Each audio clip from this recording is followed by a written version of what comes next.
when he was 18, 19, and said, I graduate high school this year and I don't know what I want to do. My parents want me to go to college, but I don't know if I want to. So we went to lunch a couple weeks later and I said, I'm not going to tell you what to do, but I'll tell you the pros and cons of all these different choices and then you can decide. So we talked about college, we talked about entrepreneurship, and then he came back a week or so later and said, I think I want to give entrepreneurship a try. And he says, well, you make good money, you have freedom of time, and I see that you have a good relationship with your family. And I said, okay, if you're going to do website marketing, you can't do that until you understand how websites work. So you first need to learn how to build them. And so I told him, spend the next 6 months to a year learning about web design. So he started self-teaching him and learning just through YouTube videos. And when he knew the basics, I said, now go start selling websites for free. So he started doing that, started making money. Fast forward a year, and now he's charging full price for websites. So 3 years later, he's 22 and he makes $10,000 a month and quit his day job about 4 months ago. Welcome to Reach. This is a show for podcasters who are not only trying to grow an amazing show, but they actually want to make money.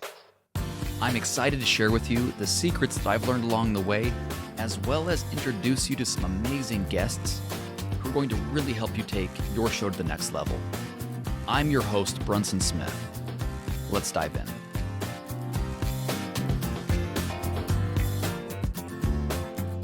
I met Damon at this really cool event, and we just started talking, and all that kind of blended into this question of how do you help kids be successful, and how do you make them hopefully become self-sufficient and teach them good lessons about entrepreneurship and about how to take care of themselves while at the same time not giving them too much and then having the money ruin them. Yeah, that was the context that we went into this, but I would love if you'd share just some of the cool experiences you've had with your kids and with entrepreneurship and helping them be successful already.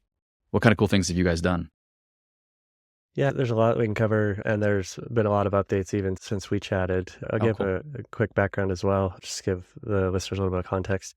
So I run an agency for 17 years, built it into doing a few million a year. And so when we talk about financial stability, that's a little bit of the context. And like you came from, I don't know if I came from lower middle class, alcoholic stepfather, things like that.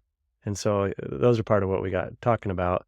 And so when I was younger, it was like, okay, how do I avoid all those things when I become older and when I have a family? And so I started to pay attention to basically reverse engineering, or what are the opposite of things. So the opposite of not having disposable income and, like you said, things given your way is financial stability. Okay, so then you start focusing on what's involved with financial stability. So that's just a little bit of context. And so now that I have that financial stability, I have 3 kids, been with my wife for 20 years. We've been married for 17. And so, yeah, it's like you said, it's almost like a full-time job going, okay, how do you provide a better experience for your kids and a loving household while also not spoiling them? And some of the fun things that we've done is I take my kids to youth entrepreneur events. They travel with me in general. If it's more than a 24-hour thing, I'll usually check them out, bring them with us. One entrepreneur event that was specific for kids, at the time my one son was 7, and he came home and was inspired and wanted to start selling stickers, and he made $2,500 in 6 weeks at 7 years old selling stickers. What I'm working on now, one of the things that I said as an update since we talked, is my 13-year-old.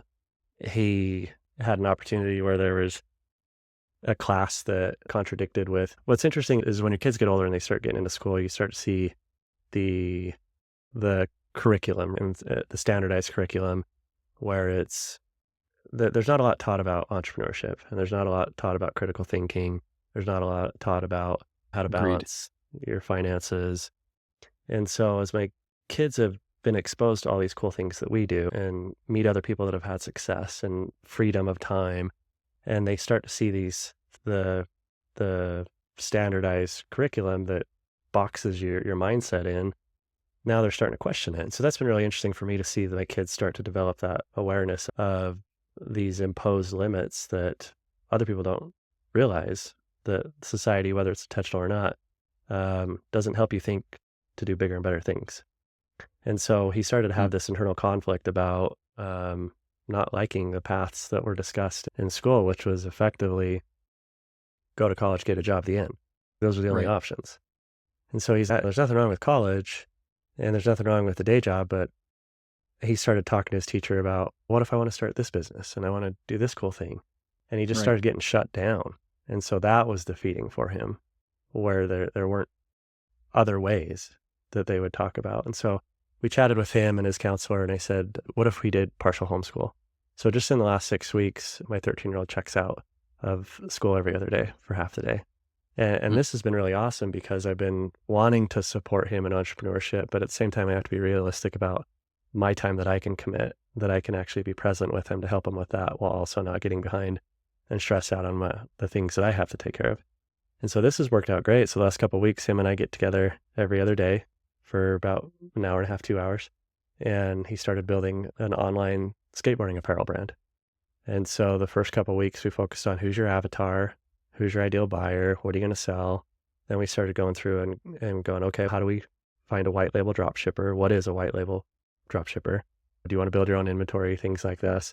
And he's now to the point where he's finished building all his designs for his apparel.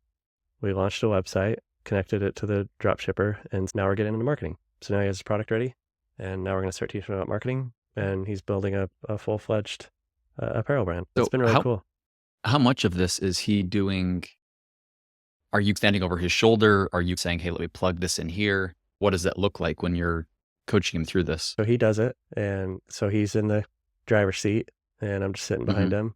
And so, like day one in his case, we can't start building apparel and designs until he understands how the ecosystem of selling online works. So the first day Right. or two was, here are the options, here's the pros and cons. And so, of course, I have an idea of which one will be more effective and easier. And it doesn't sound like a great idea for a 13-year-old to invest tens of thousands of dollars in inventory and put it in storage, but I still explain to him so he can understand the difference. So I don't want to just give him the answers. I want him to understand what the options are. And then Right. hopefully the answer will reveal itself.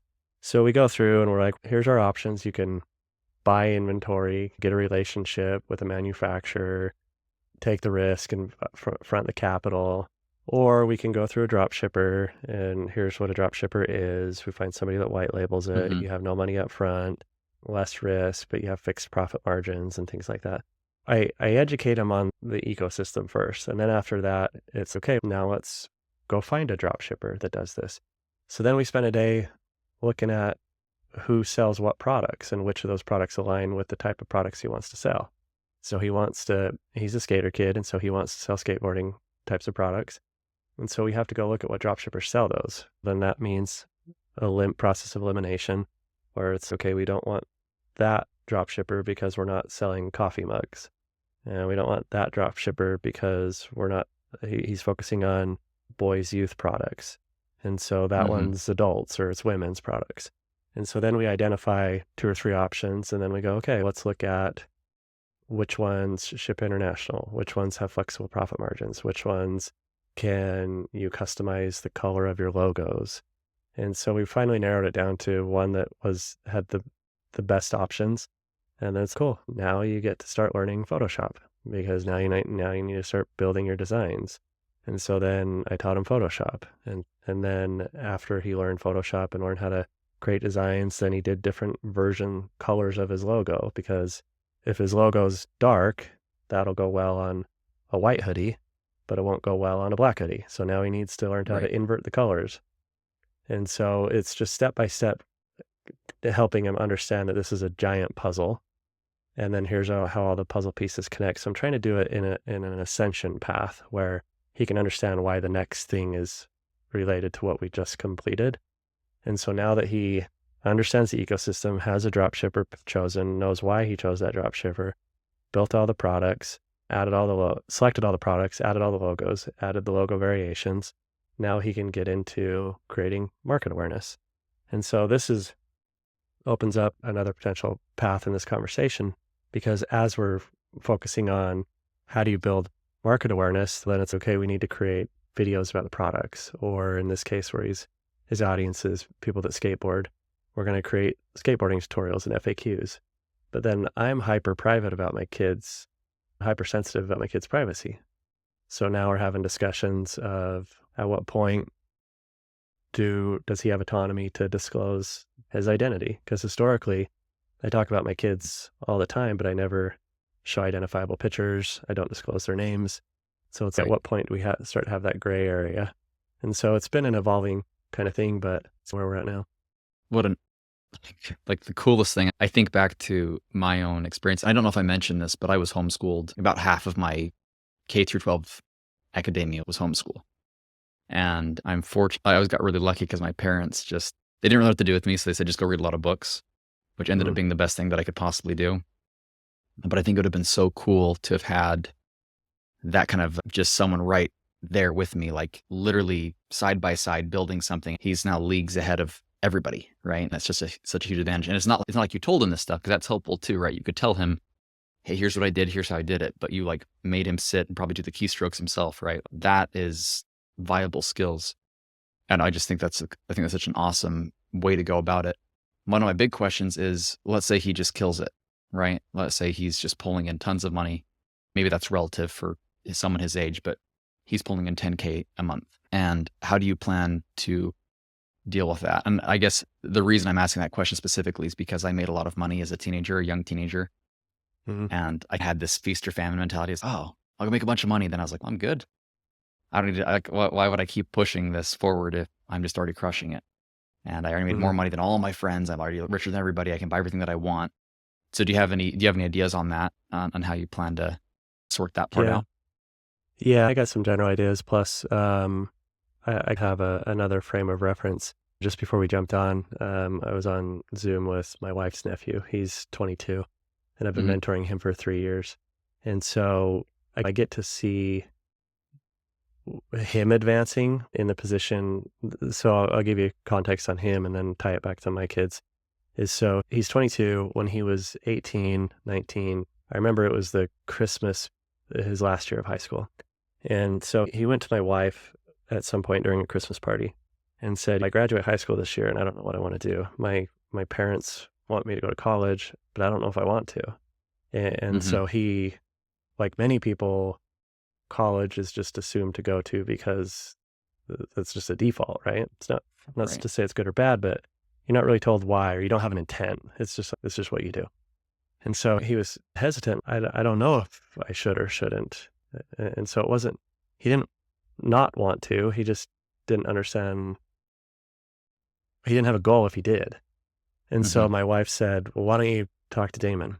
And so he asked me, and I said, well, why don't we go to lunch? And so we went to lunch a couple weeks later, and I said, I'm not going to tell you what to do, but I'll tell you the pros and cons of all these different choices, and then you can decide. So we talked about college, we talked about entrepreneurship, and then he came back a week or so later and said, I think I want to give entrepreneurship a try. Hmm. And then he says, so I said, okay, now you need to figure out what path in entrepreneurship. And he comes back a day or two later and he says, I want to do what you do. And I said, okay, you can't, I wanted to make sure he wasn't just taking the easy answers or the ones that were just closest to him. And Right. I said, why do you want to do that? And he says, well, you make good money, you have freedom of time, and I see that you have a good relationship with your family. And I said, okay, if you're going to do website marketing, you can't do that until you understand how websites work. So you first need to learn how to build them. And so I told him, spend the next 6 months to a year learning about web design. He had zero experience. Hmm. And so I pointed him to certain things to look up, like WordPress is a really big platform and there's lots of tutorials on it. So I said, why don't you start there? So he started self-teaching him and learning just through YouTube videos. And when he knew the basics, I said, now go start selling websites for free. And so what I meant by that was just be transparent when you reach out. Go connect with people on LinkedIn, go to local businesses and say, I'm fresh out of high school. I'm pursuing entrepreneurship. I know basic web design, but I just want to improve my skill set. So I will do what the equivalent of a $1,500 website is for free if you just allow me the opportunity to learn. So he started building websites for free. And I said, do that until you feel confident enough that you could say, I'm going to build a $1,500 website for $500 instead of free. Because as soon as you start to exchange money, there's different expectations. And Right. so when you set those expectations, why they're getting a good deal, then they're not wondering what the catch is. And then a Hmm. lot of them are also excited because they're helping a young kid. Right. So he started doing that, started making money. Fast forward a year, and now he's charging full price for websites. And I said, okay, now do the same thing with the marketing side. Go offer people to have websites that you're going to do their marketing, but you're going to do it for free because you want the experience. And then he repeated that. Then he started charging a little bit. Now he charges full prices. So 3 years later, he's 22 and he makes $10,000 a month and quit his day job about 4 months ago. No way. I That's can give awesome. that as a reference of with my kids. My kid's so much younger. My oldest is only 13. And so I've thought about a lot of things. Ultimately, you go to school, whether it's you go to K through 12 to learn basic life skills. And then if you go to college, it's ultimately to create an opportunity to try and have a better career. So if you have a career already looking promising, then you don't have to go to college. And so in my example, I went to college and I dropped out a semester before I got my degree because I had my agency starting to be successful. And ultimately it's, do you invest time and money into college for the hopeful upside of opportunity. But if the opportunity is already there, then you don't have to continue to invest time and money. So Right. when I think about my kids' opportunities, there's been a lot of people I've talked about the base, and I tend to agree, is if my kid figures out a way to make $100,000 a year reoccurring, he can drop out of school. Now, I don't know that I'd let him do that before like 16 or something, but when he's in high school age, I don't think I'd be opposed to it because ultimately that's where all of that is going, is to learn enough life skills to have financial stability. And I think entrepreneurship is one of the best things you can do for self-discovery. So if he's going through the path of entrepreneurship, finds financial stability, and he goes through all the trials and errors and self-discovery of entrepreneurship, I think he's ultimately going to be off in a better position. Yeah, no, that makes quite a bit of sense. So if another scenario, let's say that he says, you know what, like I made $100,000 this year. I'm just going to go and really get into surfing and pursue a different hobby. Would that be at all a red flag to you? Or do you be like, oh no, that's acceptable? I feel like a No, lot I of think young entrepreneurs sometimes get a little spendy with their money. They can get into the consumer culture and go, oh, I've got all this money. I can go show off now. Other ones don't. But what are your thoughts? I don't think I'd let him spend his money. Okay. As much as I want to give my kids autonomy, I also don't want them, like we've briefly touched on, I don't want them being spoiled. And I also don't Right. want them being unrealistic. I'll give you a good example. So, I try to really avoid buying materialistic things for my kids. Of course, I will for Christmas and birthdays and every once in a while, but they certainly don't get anything they ask for. Now, my Hmm. wife has a little bit harder time saying no. And Right. so the other day, as of the time we're recording this, Easter's coming up. And it's been a recurring thing the last couple of years where I'm like, babe, Easter is not Christmas. Stop spending so much money on their Easter presents. And so it came to a head again this year because we had already spent like hundreds of dollars. Now, half of it is for the season pass for a local amusement park. And so that alone was like $150. So if we ignore that, then it's get him an Easter basket, get him some treats, get him a couple of clothes, and maybe one fun thing. But we're spending like hundreds of dollars per kid, which sounds so unrealistic to me, especially from where I grew up. And Right. just in general, it sounds outrageous. And I'm like, we can't be setting these expectations for my kids. And our older son needs clothes because he's growing. And so I'm always trying to explain the difference between needs, experiences, and wants. And so needs, if my kids need clothes, they're going to get clothes. Now, I will spend, where I'll spend my money is on experiences. So my kids love soccer. My two boys are in competition soccer teams. So we flew to Florida to watch our home team, Real Salt Lake, play Inter Miami, Mm. who has a player, Messi, that my kids love. Yeah. So that was an experience. We get to see our home team play their favorite player in Florida. And while we're there, we buy jerseys, and the jerseys, like it was like $1,000 for 5 jerseys and a couple things. It was dumb expensive, right? That's something my kids are always going to remember. Right. Then back to the Easter thing, we got all their things bought, and I'm like, okay, babe, you need no more, right? We're good. And then my son wanted some shirt and it was like $80. Hmm. And I'm like, why did you buy him that shirt? Because he wanted it. And and I'm like, that doesn't justify, if he needs a shirt, go buy him a shirt. But he doesn't get the $80 shirts just because he wants it. Right.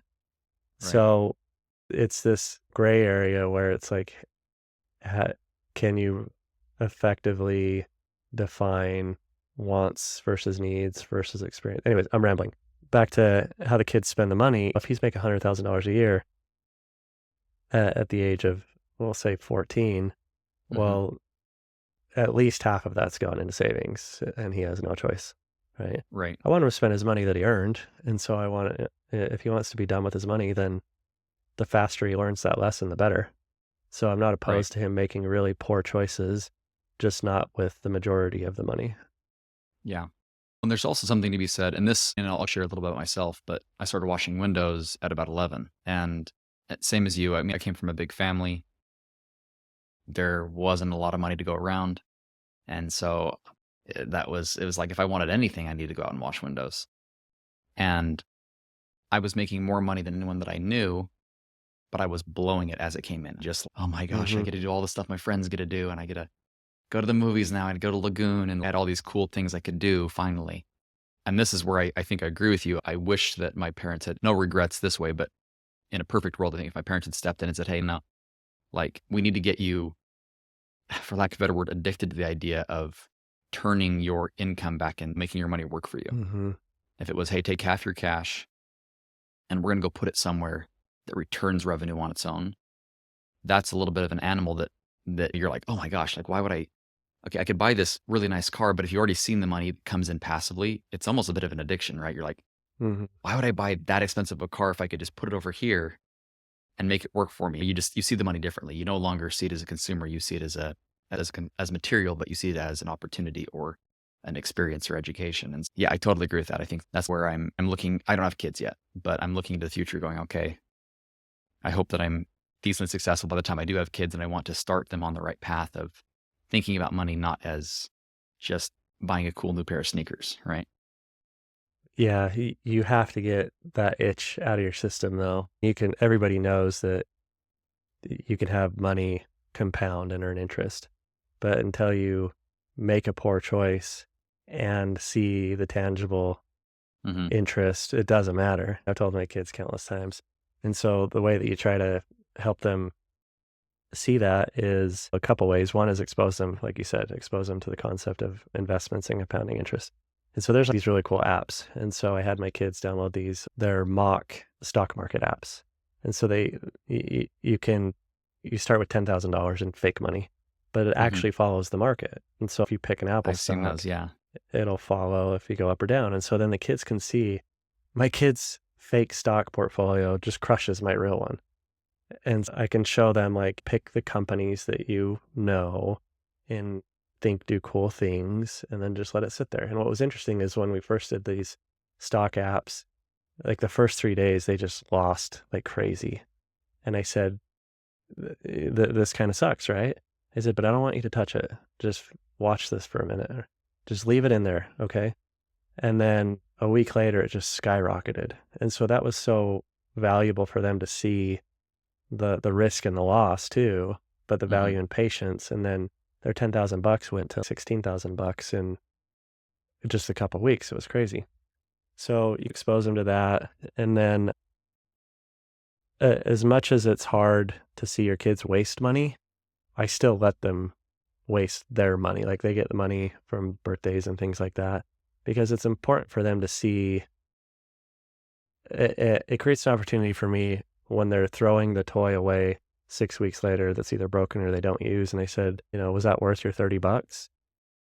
So they Hmm. can start to see the long term value and the things or the lack of it and the things they put it in. So I let them waste their money as much as annoying as it Sure. is because it's like I can teach them it, that there are little short term losses now, if they can see it, are going to be long term gains later. So I Yeah. exposed them to that, and there's a really great book too that my investment guy gave me a long time ago when we first had our first kid, and it's called Three Cups, and it's about these parents that give their son, I can't remember, it was like 10th birthday, 8th birthday, something like that. And they give him 3 coffee mugs. And the kids, what is this? Those are just out of the cupboard. And they're like, no, these are going to take you on an adventure. And the 1 cup's for spending, one's for savings, and one's for charity. And so they have their kids split every dollar they get up into thirds. And then it walks through the journey of this kid, of spending. He can hang out with his friends and do cool things. And then the charity is every once in a while they go give it to somebody. And so you see the reward in helping other people. And then the other one is savings. And so by the time he's 16, he buys his own car. And so that was a really cool book. And we did that for a while. I've not followed through consistently at even distributions of their thirds. But the concept, the seed has been planted of charity and savings. And so my kids have separate savings accounts. And what's funny is my 2 boys are now in a competition. So when my 9-year-old got $400 in savings over the years, big brother couldn't have his little brother have more than him. So then when his birthday rolled around, he put the majority of his birthday money into savings. And so now they both have $400, $500, $600 in their savings. And they haven't touched it. They've been leaving it. And I've been showing them the interest. They'll get 5 6 cents a month. And I'll go, look, this is cool. Leave it in there. So you just got to expose them to things. And it's just like you asked about, am I punching the keys or is he when he's learning things? Like you have to let them, you have to expose them to the things, but also let them trip over them themselves. You can't protect them. They're not going to learn from what you say. They're going to learn from what they experience. No, totally. Yeah, that's super solid. Yeah, I am very grateful that I was given the chance. And like I said, I wish my parents had maybe helped direct me a little bit. They didn't know though at the time, right? Our financial literacy was not great. And so they didn't really know how to direct me. But yeah, you're right. Like I burned through stupid amounts of cash so many times, right? Oh, I saved up 10 grand now. I'm going to go try it on this crazy, just completely non-viable idea and just boom, gone. And that happened more times than I care to admit. But you learn, right? When you burn through cash and all of a sudden you're like, okay. And that's now when my buddies approach me with ideas. I'm like, oh yeah, I've done that specifically what you're talking about. And I can promise you it doesn't work that way. So yeah, I totally agree with that. Damon, I told you about 20 or 30 minutes. We'd sit and chat. I think maybe what we'll do, let's go ahead and maybe wrap this one up. If you're open to it, maybe another time in the future, can we jump into the SEO side of it and whatever else? I like to keep my episodes about 20, 30 minutes and also not take up too much of your time. But I think that was just rock solid. Yeah. It was rock solid content there. So yeah. Is there anything, so if people do want to contact you or maybe just pick your brain about whatever, is there a good way to go about doing that? You can just go to damonburton.com. It has all my social media handles on there and different ways you can get a hold of me. Awesome. Damon, thanks for coming and chatting with us. Thank you for listening to another episode. I'm so grateful for your support. If anything on this show was valuable to you, I have one huge ask. That's just share it with your friends. And if you have a little extra time, go ahead and leave me a review. That's my big ask for you guys. We'll see you on the next episode.